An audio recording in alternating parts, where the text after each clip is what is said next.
శేషాచలం అడవుల్లో జరిగిన ఎర్రచందనం స్మగ్లింగ్, సహజ వనరుల దోపిడీకి ది వైల్డ్ ఈస్ట్ అనే పుస్తకం సజీవ సాక్ష్యమని AP deputy CM Pawan Kalyan అన్నారు.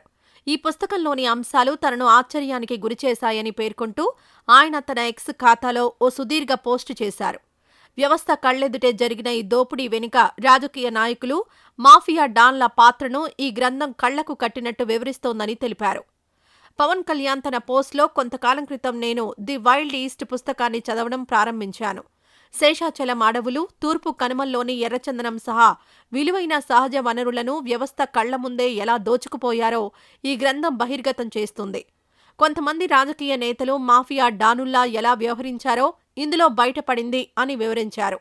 ఈ పుస్తకంలోని కథనం అత్యంత ఆసక్తికరంగా సాగుతుందని ఆయన అభిప్రాయపడ్డారు. ఒక చిన్న స్థాయి కాంట్రాక్టర్గా జీవితాన్ని ప్రారంభించిన వ్యక్తి మాఫియాలో కింగ్ పిన్గా ఎదిగి ఎర్రచందనం అక్రమ రవాణా సామ్రాజ్యానికి అధిపతిగా ఎలా మారాడో దాదాపు ఒక సినిమా సన్నివేశంలా ఈ పుస్తకంలో చూపించారని పవన్ పేర్కొన్నారు. కేవలం ధనదాహం, అధికారం కోసం అతడు నిర్మించిన నేర సామ్రాజ్యం ఇందులో స్పష్టంగా కనిపిస్తుందని తెలిపారు.